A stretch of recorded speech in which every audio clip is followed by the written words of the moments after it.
Good Saturday morning, San Antonio. I'm meteorologist Mia Montgomery with this Weather Authority update. After a chilly start, we'll see plenty of sunshine today, helping temperatures climb to about 60 degrees for any lunchtime plans around noon.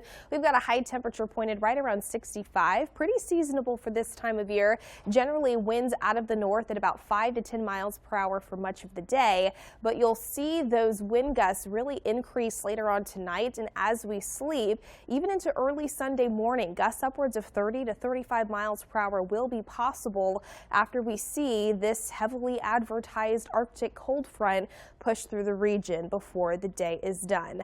As that colder air quickly surges into south central Texas, you combine that with those gusty winds expected by 7 a.m.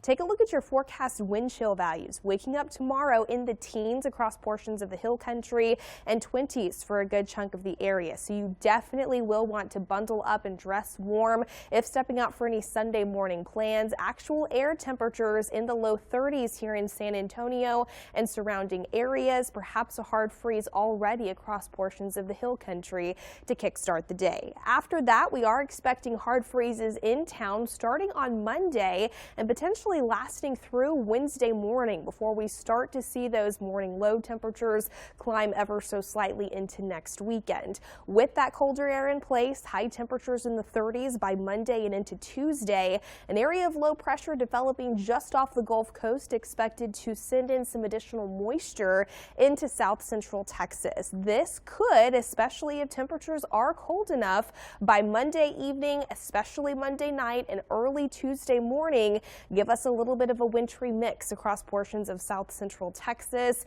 This could fall in the form of, yes, a little bit of freezing rain and ice, perhaps some sleet, and even a few snowflakes, not completely ruled out. But the key here being light precipitation, so just minor and limited impacts would likely be found. We could potentially see a light icing on those elevated surfaces, your car windshield, street signs, maybe a few slick spots on bridges and overpasses. Not completely out of the question, especially by Tuesday morning. And if you do see a few snowflakes by the time all is said and done, a lot of this clearing the area by early Tuesday afternoon. Just a light dusting expected, not really the type of snow that you can go out and build a big snowman with, unfortunately, just because a lot of this precipitation, if we do find it, is expected to sit on the lighter side. But again, you can see all of this working eastward. By later in the day on Tuesday, we are drying things out. Still cold, though, into Wednesday morning. Another hard freeze expected, but notice your temperatures then start to warm up a bit by the second half of the upcoming week. So still some details to fine-tune, especially when it comes to the potential for a little bit of a wintry mix by late Monday and throughout the first half of the day on Tuesday. Really, when it comes to exact totals and who's going to see exactly what type of precipitation and where, we'll of course continue to keep you posted on that over the next 48 hours. Until then, use this weekend to make sure that those hard freeze preparations are finished before we see that first one here in San Antonio by Monday morning.